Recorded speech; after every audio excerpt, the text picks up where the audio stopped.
How many mantises are you going to give Blades in the Dark? Just so I'm ready. I think I'm going to give it 7 out of 5 mantises. Oh, that's less than all of the mantises, though. And then all the mantises. I think we've only given mantises on 2 episodes in the season. So, I think it would. I mean, like, look, I don't want to spoil the joke, but I think it'd be hilarious if this time it was like, Jesse, how many mantises are you gonna give this? And you're like, all the mantises. Like, the joke isn't just that like the rating system is mantises, but it's also all the mantises, and that we keep forgetting to apply it to all books, and that every time we remember to do it, we just give all the mantises. all right, I'm down. I can play that off like a surprise. And then you're going to put this as the episode intro, and then we'll do it Yeah, later. Yeah. yeah. So it can, I can spoil the joke when Mhm. we act surprised to it. But then if we hit it a third time for a loop at the end of the episode, it'll be hilarious. It totally will. All right, we ready? Ready? Oh, you didn't say the thing. Well, I thought I'm just supposed to interrupt you. All the mantises? Oh, I was born ready? Yeah, there you go. It's we haven't recorded in like a couple weeks. It's I was So I guess born you weren't ready. born ready. Yeah. I had to earn it through practice and yeah. Right. Okay. You had to take lessons. I get it. Well, let's start us off then.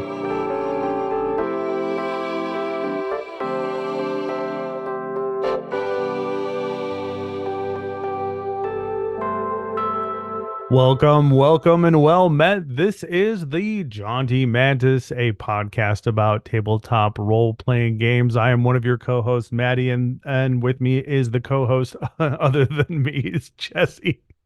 What's up in the hizzy, yo? The co-host that is other than me, his name is Jesse. Could you tell we haven't recorded in a few weeks? Not like we were this sterling signal of perfection beforehand, but I guess That's how that's what keeps us construction of a on. sentence goes usually. Yes. Anyway, Jesse, how have you been? I haven't talked to you in a while. Yeah, I've been great. Been great. Took a trip to Florida. How about you?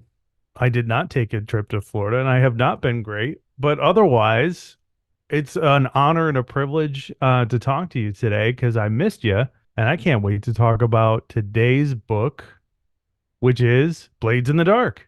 Yes. We had a little bit of discussion earlier, just for the audience of the Jaunty Mantis. If you haven't heard of Blades in the Dark, boy, do we have a treat for you.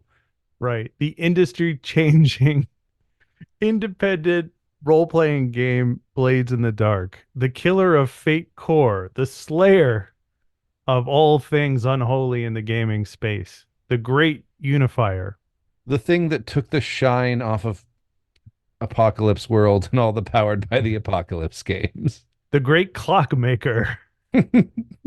The gestalt engine of John Harper's fell will on the tabletop role playing game industry. Mm-hmm. Go ahead. No, I don't even know what I just said. I just really wanted to say gestalt because it's a fun word to pronounce. All right. Well, that's going to kick us off for season three, which, if you haven't been able to tell, if you haven't been listening so far, season three is all about book reviews. Also, you picked a weird point to join us. Are you okay? We're glad you're here, but do you need something? Because You know, Jesse, I don't know if you know this, but every single episode of the Jaunty Mantis could be anybody's first episode of the Jaunty Mantis. what? Yeah, people just don't instantly go back in time and listen to the first one. Well, how are they supposed to know how the podcast is evolved and grown? I am horrified by the thought that I've been making a first impression every time we've recorded. Yeah, every time we do an episode, we're ingratiating ourselves on the first impressions of our audience. And if you're our audience and you've been listening so far, thank you. Yeah, seriously, thanks. We're glad you're here. Yeah. And so we're going to continue season three. Gosh, we're almost done, right? Which This is one is the this? penultimate episode. Penultimate. Penultimate, which means the one right before the last one. Yes. It's a weird word, don't you think?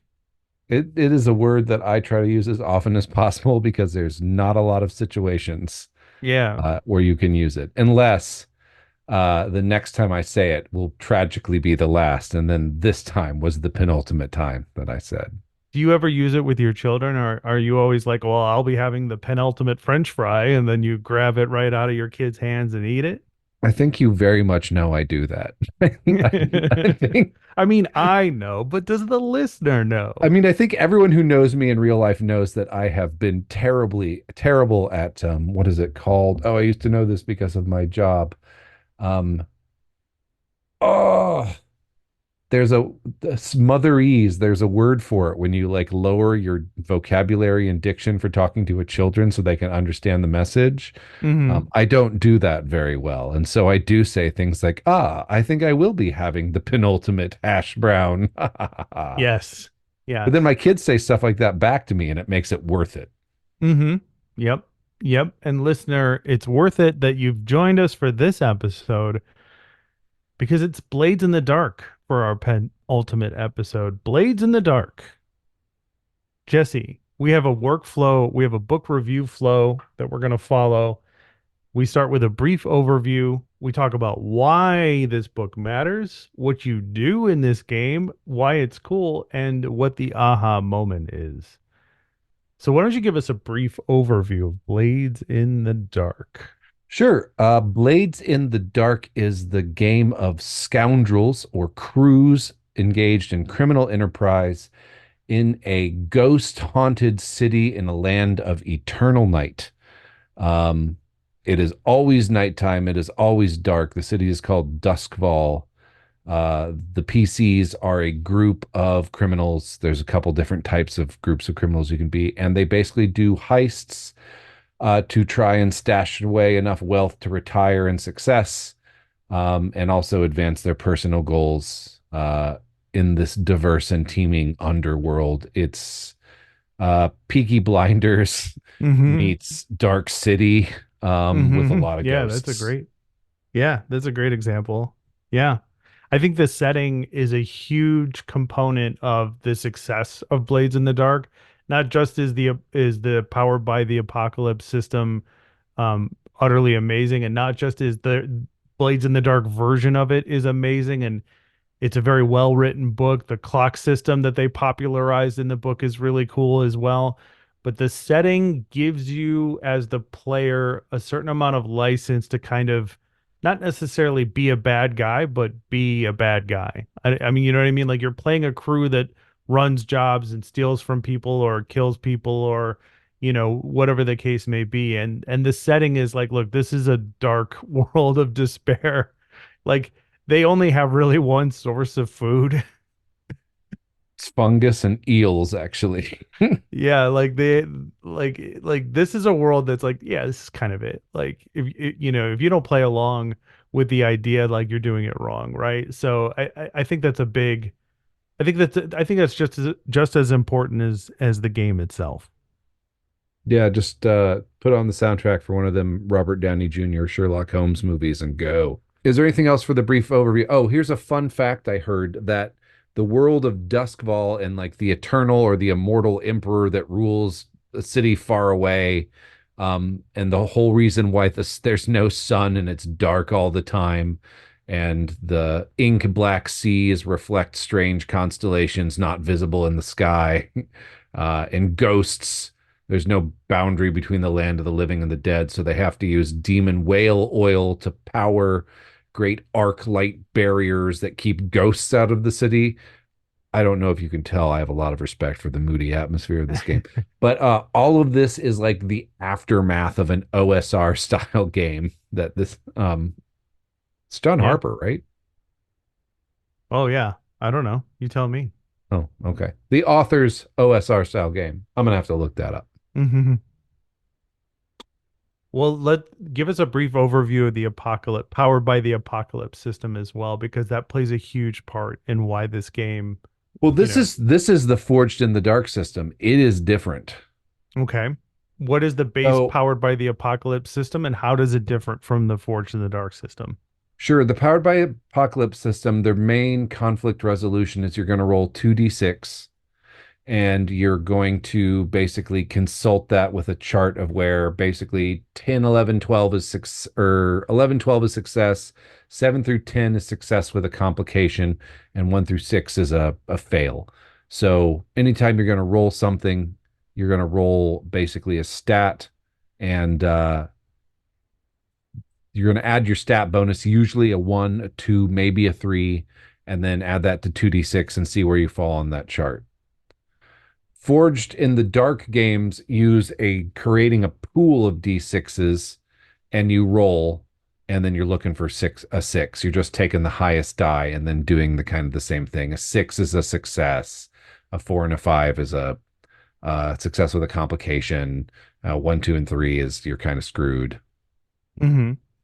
And that system relies on the player characters getting those roles that cause problems because that creates drama, it creates gameplay, it creates storylines. Like one of my favorite things about the Powered by the Apocalypse system at its core is they're like, yeah, if you don't know what to do to start your game, or even if you don't know what to do for your game session, just let the player characters go out in the world and eventually they'll do a bad roll and then you'll have something to make a game with like in Yep. the moment. So it's like that's one of like Dungeon World, another Powered by the Apocalypse game, which is definitely my favorite of all of them. I have found it so much easier to run Dungeons and Dragons style fantasy games with Dungeon World instead. And you know, you want to talk about cool ideas that the players have come up with that have definitely become the source of the material for the game. It's definitely been from bad rolls. Like it just creates great, evocative, imaginary, dynamic gameplay. You know, like when they got to jump over something or get to something or grab something or keep from falling. It just creates drama. And I love a dice system that creates drama. It's so much more interesting than like you're rolling to see if you hit. You know, you're Yeah. rolling a d20 to see if you hit, right? And how many times has this happened to you, dear listener?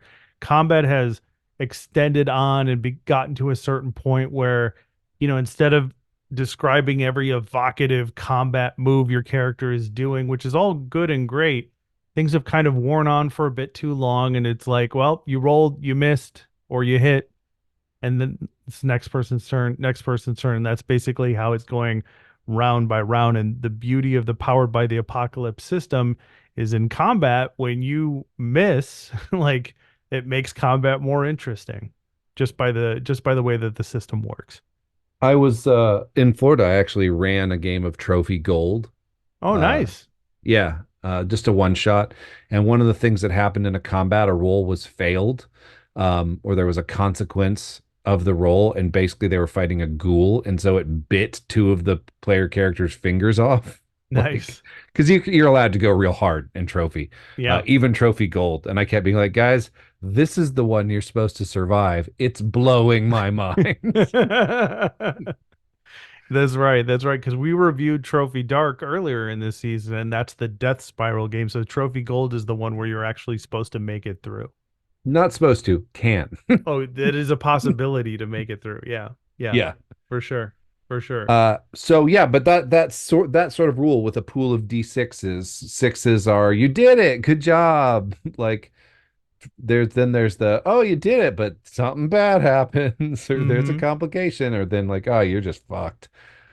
That's the core resolution for Forged in the Dark that compresses it down from a 2d6 system to a pool of d6s Right. based on stats. Um, so this is a kind of a good segue for me into the why it matters. Go for it. I don't think that this is the first game where the player's party has had its own character sheet, but it's the first game I ever read uh, where that character sheet is actually an equally important character Mm-hmm. to the individual PCs. In fact, maybe more so. You Right. might play more than one PC within this crew. Mm-hmm. Yeah, explain the character sheet for the group. It's like the crew, you don't just create your character, but you bring the characters together to form a crew. and then there's aspects that you use to create the crew through the character sheet for the group, correct? Yeah, there's like cat burglars, there's like strong arm robbers, there's like smugglers, there's a drug pushing ring. And you pick a crew type, and that comes with certain advantages. In the campaign I played, we were the like occulty underground like wizard occult crew, and we wound up like stealing a ghost train and moving our headquarters to the underworld on a ghost train. That was our season switch. It Oh was my really gosh, cool. that's awesome. Oh my God, I love that. Yeah, and you correct me if I'm wrong, but like, don't you like create a hideout and hire like underlings Yeah, and you like we had a create? gang of like Victorian foppish poets that were like our eyes and ears in the pie shops. That was like we leveled up our crew and picked that as an advancement, a group of rakes in service to our gang. Yeah. Um, so that was really fun. Like, yeah, I mean, you level up the party sheet just like you do a PC, and that idea is one of the things that I think Blades does really well, and it's one of the things I feel like some Forged in the Dark games that came after it miss. Mm-hmm. Okay. Well, what are some other Forged in the Dark games then? Is Let's so Scum and there's Villainy, is that one? Scum and Villainy is a Forged in the Dark game. There's Band of Blades, which is one I have not played but own. Well, it's a gaming book, so yeah, I own it. But I really want to play it. That's the one where you are like a group of mercenaries that were hired to basically face the world's equivalent of Sauron, Mm-hmm. and you lost, and you're now trying to get what's left of your mercenary band back to this mountain pass before winter because you think maybe you can hold there. So you're trying to do like a retreat. So you're playing as like this group and the officers and then individual PCs sent on the missions, and like it's definitely a long-term campaign game. Gotcha. Forged in the Dark games, I think, solve that issue we talked about a little bit with Apocalypse games, or I've mentioned of Which like is at a certain Saminus? point, at a certain point, the sameness of an Mm-hmm. advancement, it's like, ah, who cares? Mm-hmm. Because you're advancing your crew overall, like it really doesn't matter if your characters run out of options. You can always just pick another character in that crew and Yeah. play that person. Yeah, that's what So I wanted to ask you about. So I'm glad you brought it up because I've played and ran a ton of Dungeon World, but I've never played in or run an extended campaign in Dungeon World. Like I've never gotten the characters past like two or three on their playbooks, level two or three. So I like, coming from a like a D&D background, like most people, I look at only 10 levels as being like a knock against a game. It's like, well, what happens when I want to go higher than 10th level? You know what I mean? It's like you get this weird like gamer anxiety about it. It's like, oh, the fun's gonna stop. And it's an irrational fear, right? Because in yeah, Dungeons because and how often do you Dragons, get there?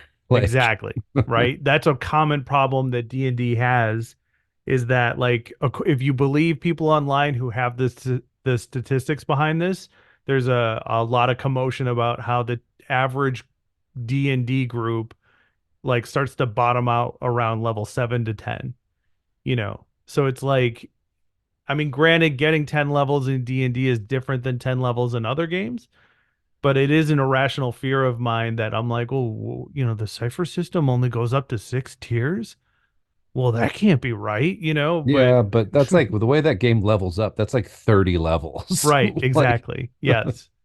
But like when you look at it on paper, like that really speaks to how we look, and obviously this podcast has been no exception, but it I like and this is the why it matters for me on Blades in the Dark, but it really speaks to the lens that we view the gaming world with, because it is a D&D tinted lens. You know what I mean? It's how we interpret every other game that comes our way, and every time you see a new and different game, it's like when people learn different languages, and maybe you can speak to this because I know that you and your wife lived in China for a while, but people say that like when you learn, not only just learn elements of a language or learn a new language entirely, or live in a country that uses a language that you have to adapt to, it changes how you think. It like changes your brain, like the neural what is it, neuroplasticity or whatever it's called. Like you're Yeah. forced to start thinking about things in a different way. Is that Well, accurate? well, that's a little bit of a light topic. So let me just Yeah, um but you can see what I'm saying as far as gaming is concerned, right? yeah, I mean, I think the more rule sets that you have in your mind, the more ways you have to think about gaming. Going back to that, Twitter thing I had read about like the mechanics of a game answer a question. Mm-hmm. Like in the questions that D&D typically answers is do I hit and how Right. hard do I hit? Blades in the Dark is like do I fuck up and how bad? Yeah. Um so one of the things I want to say about Blades is that Blades, you could totally play a one shot of Blades and it's fun. Mm-hmm. But Blades sings, and most of the Forge in the Dark game sings for long term campaign play. And here is the thing that's great about them. All of the next problem the PCs have to deal with are either provided by the book or a very clear, tracked on the character sheet result of their own dumb actions. Mm-hmm. Um, like you can get too much heat. There's a mechanic called heat. If your job goes loud, you get more heat, and then maybe the cops start looking for you during downtime. It's very good at separating the phases of play from like the score to like the aftermath and then downtime. Like, and it's this looping cycle. And usually you'll be like, we need more coin because I want to retire. Well, we better go do a job. Oh, we did a job. The Mm-hmm. job got loud. Oh, we have a bunch of heat. Oh, one of our guys is going to jail. Who's it going to be this time? Oh, okay. And then there's a mini game of running a gang in jail. Like Mm-hmm. it Yeah. just Go ahead. Yeah, keep going. as an engine for genre and telling long-term stories of down on their luck people doing desperate actions in a benighted demon haunted city. This is one of the best games that does it. I actually can't think of any other games that do that, but yeah, it's great for long-term play, and that's my biggest why it matters. Mm-hmm. It came from Powered by the Apocalypse games, and those do genre like nobody's business. This does genre and long-term play. Mm-hmm. Yeah. Yeah, for sure. And I think that we've already started talking about what you do in the game. But I want to ask you this because I don't think I've ever played a Blades in the Dark game where something didn't go horribly wrong. I like that. I think that would be the only thing that would be kind of samey about it in my play experience is like everything was a heist gone wrong, and I'm not saying that as a mode of complaint because that's movies, right? Like I can't think of a single heist movie where everything went right. You know what I mean? Like that's just kind of the genre, right? But like what you do in this game, like how diverse is the idea of being a criminal in a Blades of the Dark game? Um, like that speaks to the setting. Like like you said ghost train and you were a set of like arcane criminals and whatnot, but is that kind of limiting in a sense that Blades in the Dark is basically just about being criminals, and is that all it really is? Because like with other games you can take it in several different directions. You could be diplomats, in a game of political intrigue, or adventurers in a dungeon, or you could be a group of criminal thugs or whatever. Is Blades in the Dark, is that really all it is like games are just forming a crew and doing jobs? And if it is, that's okay, but Well, here's the thing. It all depends on how you look at the score because the score is like the meat of like the mechanical play. And I changed the term because the book uses score instead of heist. A score doesn't have to be a heist, mm-hmm. right? A score can be like going to a fancy party and talking to someone, getting a contract to buy demon whale oil because one of your guys who's the weird chemist needs it to make something. Right. Um, like but that everything is a score when you go try to actually change the world and you're not just building your downtime projects. So Mm-hmm. you can have social scores, you can have other kind of scores, you can have heists. And here's the other thing that I want to say. This is what I was making an assumption and we kind of forgot this off, and this is probably the most important thing about Blades in the Dark. If you've ever tried to run a heist in a role-playing game, you know that as the dungeon master, It is the most boring thing you can possibly do because you'll present the conditions for the heist, and then the players will spend 2 to 3 hours making their plan. Hmm. And their plan is going to immediately fall apart the moment they try to engage it, right? So here's what Blades does. What's your manner of entry? Are you talking your way in? Are you Hmm. sneaking your way in? Are you blasting your way in? Make a position roll to see how it's going from the get go, and then jump in. You're already in the heist. Right. Yeah. There's no planning for it. If you want to plan something, there's a mechanic called flashbacks, just like a heist movie, where you can spend this stress that you have and be like, 2 days ago I came in dressed as the butler and I taped a gun to the underside of the table. Okay, cool. Spend two stress. That happens. All right. Meanwhile, I'm at the card table on the heist. I reach under the table and pull out my revolver. Like, Hmm. Hmm. Yeah, I was gonna say like how many other role-playing games have you done where there's been like a heist? Not like maybe not that's the whole point of the game, but there's been a point of the game where we have to sneak into a warehouse and then like you just everybody just sits there and talks about it and overthinks it, and then you have that one person that's like, fuck it, I just go to the front door and open it yeah. and barge in. And then combat starts, and the DM's like got like fucking stars in their eyes as they're rolling dice, like, oh, okay, you guys decided to do that. I Cool. get to play now. Great. Right. Right. So I think I'm glad you brought that up because that is definitely something I appreciate about any role-playing game is is that kind of like guided mentality of like, well, we know how this is supposed to work. And let's just get to the fun parts. You know what I mean? Like let's otherwise like, you can waste so much time or not waste time, but like let's get to what really makes a heist fun and then play that out, you know. So to get back to your question, having said that, is it as flexible as like any open as say a D20 role-playing game? No, it's not, but it doesn't set out to be. It sets Mm. out to say, here's a game of playing criminals doing heists in this dark city. And it does that really, really well. I think Yeah. we've answered what do you do in this game. Oh yeah, I think we've been answering that from the moment we pressed record, but Yeah, you like do crime. yeah.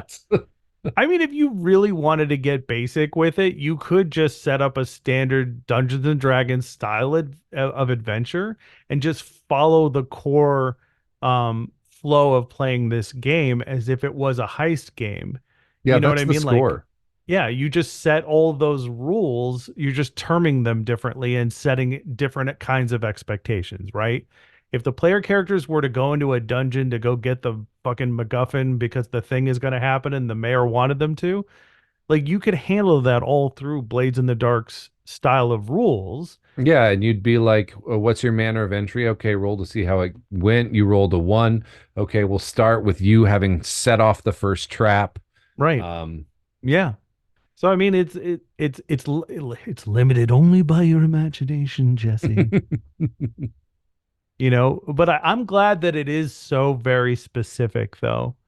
Like I'm kind of tired of an era of, and because I'm kind of like suffering through that, not suffering, that's the wrong word, but I'm kind of like overwhelmed by the idea because like I'm currently planning um a Cypher system game. Like I love the Cypher system. Like I'm really looking forward to running like a long Cypher system campaign. And I'm really like kind of been overwhelmed by the idea that you could do anything with it. Like you can do a science fantasy or a fantasy game or a street level investigation game, or you could do like a, whatever, like a science this is fiction. off topic. Have you Mhm. read The Strange?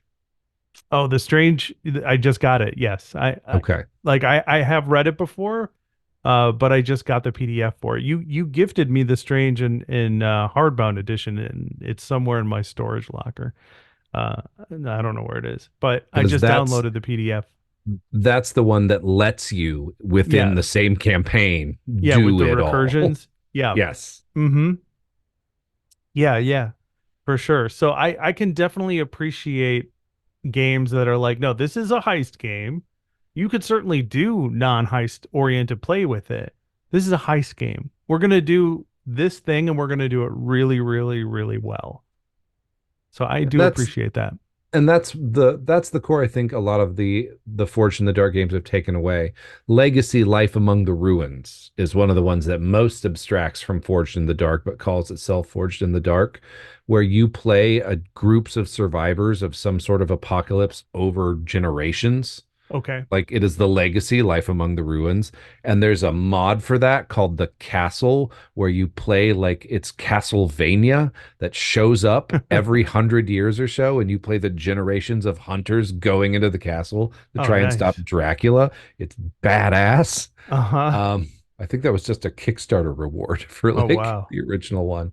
That's awesome. There is Brinkwood, Blood of Tyrants, where you play a bunch of outlaws in the woods who like journey into town to fight the vampires that are literally capitalism. Um, so yeah, Beautiful. there's that one. There's Court of Blades, where you are all the agents of a noble house in a Venetian style Renaissance magical city, trying to advance your house. That's your crew. Um, but they all have this score thing. Maybe it's not a heist like in Ocean's 11, but it's, like, Yeah, I mean, I haven't played Scum and Villainy, but isn't that essentially the Star Wars-esque version of Blades in the Dark? yeah, that is exactly what it is. You have a ship instead of a crew. Hmm. And are you still doing jobs or Yeah, scores, it still scores. okay. Okay. So anything else about what you do? Because I think we've talked, I think we've definitely demonstrated what you do in this game. Yeah, I mean the individual playbook. So you don't have a character sheet, you have a playbook, and that gives you your moves and everything you need to play your character. It's all right there. You check a couple boxes when you do character creation, you're good to go. Um, the playbooks have the downtime economy. There's a bunch of stuff you might want to get into with your individual playbook. Um, you might want to, as the Whisper, who is what I played, Mr. Moon, the Whisper. He was actually a lawyer by day, but at night he put on his spirit mask, which was terrifying and was like a deadly occultist. You might want to bind spirits or figure out how to get a ghost train, you Hmm. know? There's I can't remember what the playbook is, but there's like a mad scientist chemist Hmm. one. You're probably building bombs and explosives or Yeah. making super drugs. Um, What's the one that's like oozing poison and psychedelics from their skin? yeah, that's that one. Oh, that one's my favorite. Yeah.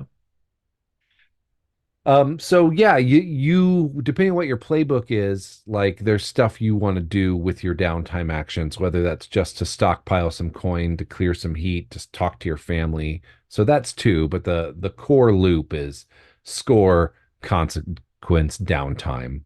Talkie Right. mode, score, consequence, downtime, talkie mode. So Right. Right. So for why it's cool, why don't we kind of like switch it up a little and talk about like how this game has changed the industry as a whole for gamers? Because we kind of alluded to it. We didn't allude to it. We came out and said it in our Fate Core episode. Like Fate Core was this like indie darling, and then all of a sudden Blades in the Dark just came out of nowhere and just like ate its lunch and everybody else's lunch. So for the why it's cool, like what does this game mean? Like when it came out, what did it mean to the industry? Like why is this game as revered as it is? yeah, I mean, it almost immediately had like 1,000 copies. And this is not to say I don't want to take value away from those other Forged in the Dark games. I've purchased and read a lot of them. I really enjoy them. I think they're really interesting ideas. I have a bare bones of a Forged in the Dark game I was trying to write once that was where you like the instead of the crew, it was the tribe and you were Paleolithic hunters trying to survive in like an Ice Age Europe. Um, I Hmm. kind of ran out of wake where that would go for Hmm. Hmm. ideas, but it was like the core would have been the hunt instead of the score. Nice. Um, so yeah, I mean, there was a bunch of it really influenced the way people would do. It kind of took the air out of Powered by the Apocalypse's sales. Hmm. I but I don't think that John Harper, who is the author, I confirmed it, considers this. I think he considers this a Powered by the Apocalypse game.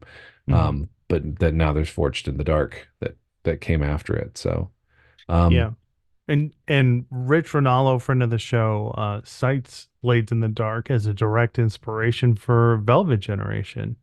Yeah. Going back to our first episode, Yeah. like that's the level of influence that Blades in the Dark has. Like it inspires other game developers and creators to, create their games as well. Like I think that's huge. Yeah, it's one in a long series of games that says the mechanics are the genre and the Hmm. mechanics push the story with consequences that are part of that mechanical gameplay loop. That Hmm. was a lot of technical terms. Did that make sense? Yeah, yeah, definitely. Like a hit roll in D&D doesn't necessarily drive the story. It's exciting. I'm not saying that's a bad gameplay element, but it's Right. not like going to create a new complication. It's just like, oh, I hit. Okay. I did damage. Okay. Somebody else's turn. Yeah. In Dungeons and Dragons in fifth edition, it's like magic is what makes the game, which is what magic is what is making that happen. Rolls to hit is not really making that happen. You know what I mean? Like those kind of game mechanics. It's one of the reasons why the majority of the classes in 5e are magic using classes is because magic like opens up options and possibilities and lets you do game bending stuff. Well, see, I'd And argue that if even if you're using like Firebolt or an Eldritch Blast, it's basically just a crossbow. yeah, for the most part, yeah. Like my problem with Eldritch Blast is that it's and Firebolt is that it's boring in the tabletop version, but in a game where you're controlling four player characters at a time, like in Baldur's Gate 3, check off your card. Then it's like it's nice to have that character where you're like looking at the tactical setup and you're like, okay, that guy's gonna Eldritch Blast. Like Will's gonna Eldritch Blast again. You know what I mean? Because you're bobbing between four different characters in the tactical combat situation. Yeah, You know there what I is mean? not tactical combat uh in Blades in the Dark. There is no, you would never use a hex map. You might have a Hmm. sketch of the room just to help inform the fiction. But like, you would, if you swing your sword at someone, uh, there's this whole system of like position and effect that is Hmm. really, really important because it determines what the die roll is. So, like, is your position controlled? Oh, I've got this. This is easy. I'm, up on a rooftop in a covered blind with my rifle loaded and aimed at these guys who are carrying a torch. Like, I'm in a controlled position there that's different. That's like 5 or 6. Yeah, you did it. Great. 2 to 3. Oh, awesome. There's a complication, but you did it. 1. It changes depending on your position. Hmm. And so the gameplay arc is driving you to think about what your position is and to try to angle for a better position, um, to make it more likely you'll succeed in your die roll. Although one of the rules is don't be a weasel. Which means, Don't try to weasel out of the consequences of the die or the thing that you did. yeah. Don't try to stack the dice for a perfect die roll every single time. It's boring.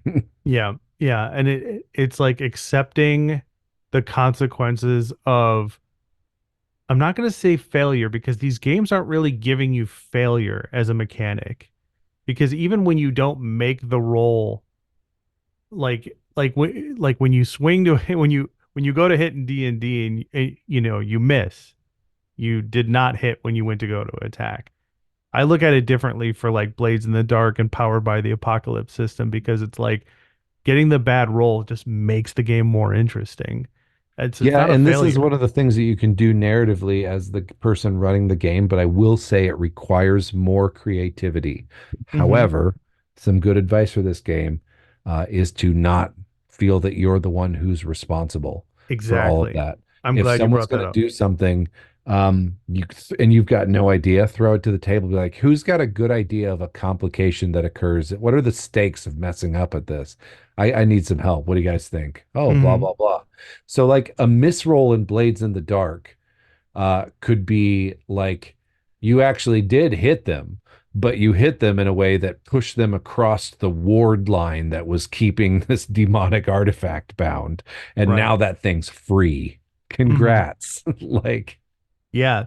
I'm so glad you brought that up because like powered by the apocalypse systems in general, like getting that miss roll or that lower roll, you can throw that to somebody as the DM and get like a great result. I was running a dungeon world game where the player characters were in an like an old fortress or a keep, and there was a series of earthquakes happening. And every time an earthquake happened, like part of the floor would open up, and there was these like spider creatures that started coming up out of the floors to attack them, and somebody who was attacking like rolled the bad roll, and I threw it over to somebody else, and I was like, your character is across the room, you see this happen, tell me what happens next. And what they described was fantastic, and it involves that player character like falling and getting tangled up in webs and getting suspended over the edge, and like everybody was like having the greatest time in the world with it. And it's like I just threw it over to that person. I will also say that games like Blades in the Dark specifically, but also Dungeon World and Powered by the Apocalypse helped me level up in improvisational gameplay. Yeah. Like it forces you to think on your feet. You just have to remember, that like Jesse pointed out, that it's like it's not entirely on your shoulders. You know what I mean? There's nothing wrong. Like we made an analogy to this earlier on in this podcast about like using it like a writer's room, like, and Blades in the Dark is no exception for that, Yep. which is why it's cool. Yeah. Aha moment. The aha moment came for me with the clocks, and this is going way back to when I first played Blades in the Dark, when we Are started to clocks not incorporate the in Dungeon clocks. World? Not to my knowledge. No, Okay. no. If they are, They're I mentioned in completely missed that Apocalypse section. World, but not a core gameplay element like listed out the way they are in Blades. Yeah. I mean, Blades in the Dark didn't invent the clock system, but they definitely popularized it, in my opinion, in a way that like other games, it just didn't seem to matter. I used a And clock in my Rifts game the other night. explain the clocks first before you talk about how you use in Rips. How does a clock system work? So, clocks are a great way to track a consequence that is coming in the future. Mm-hmm. It's a great way to create tension at the table.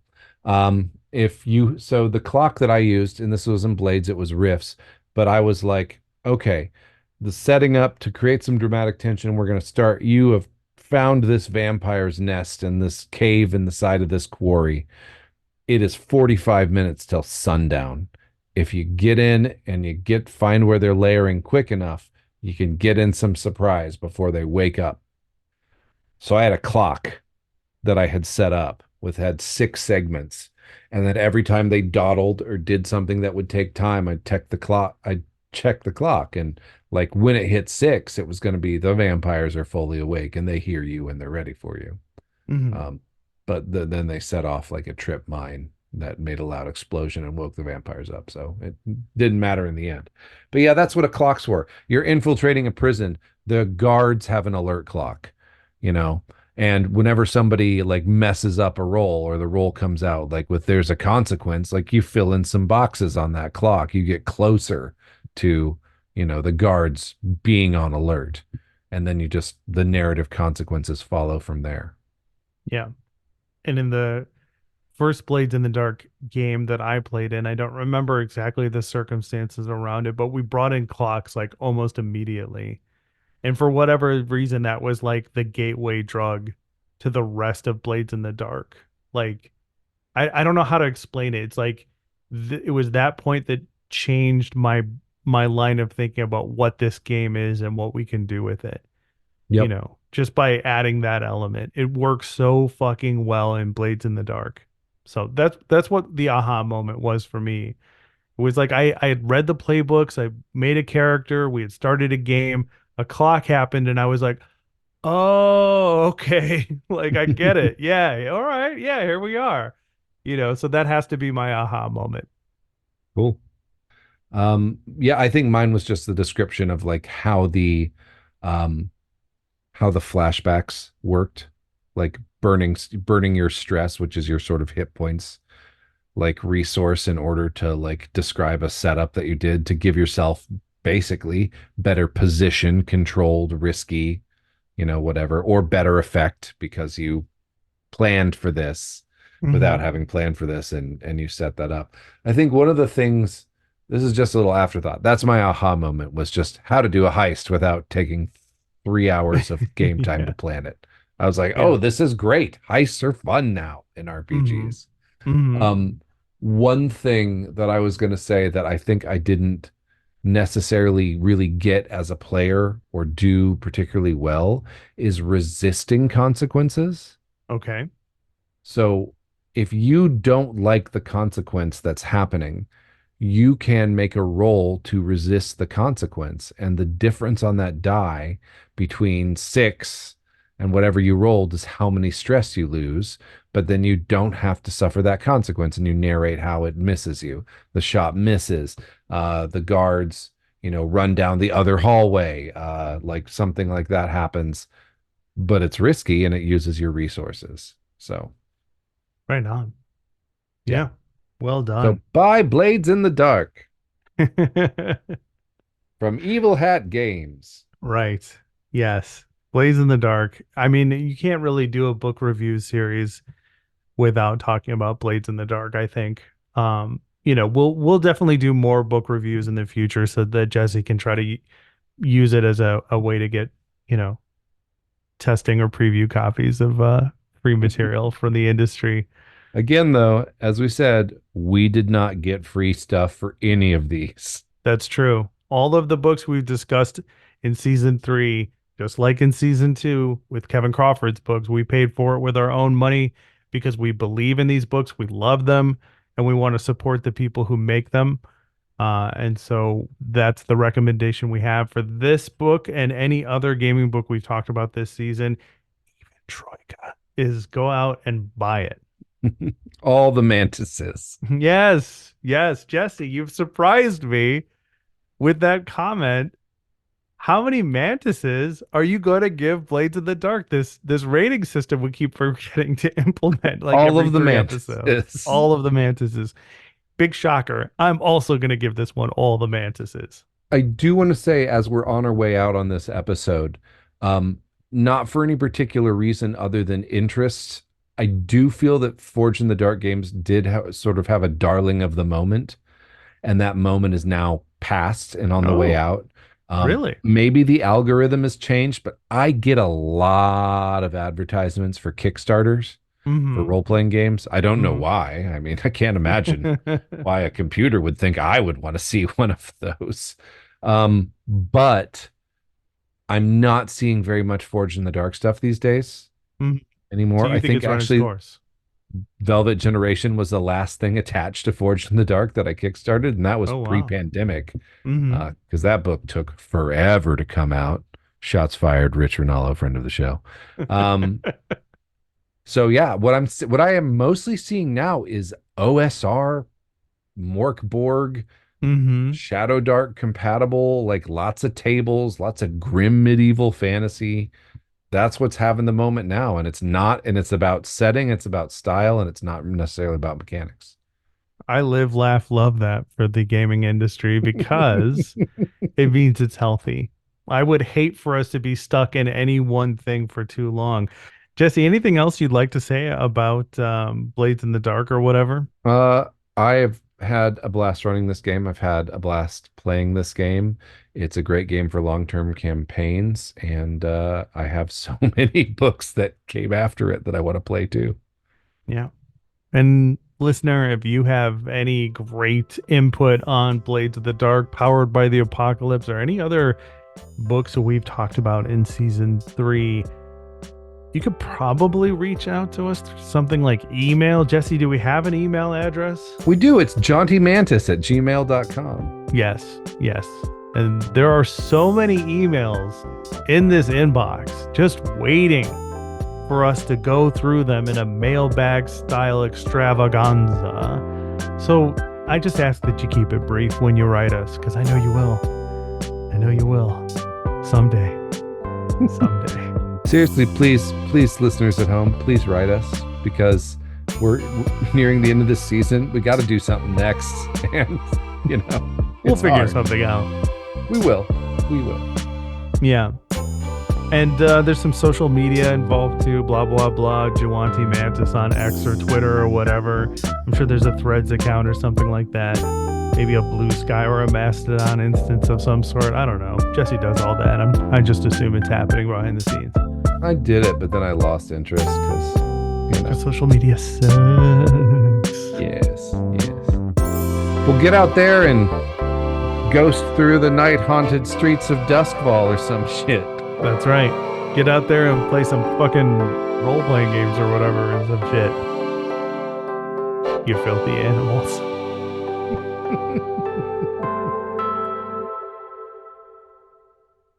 This meeting is no longer being recorded. Bloop, bloop, bloop, bloop, bloop, bloop.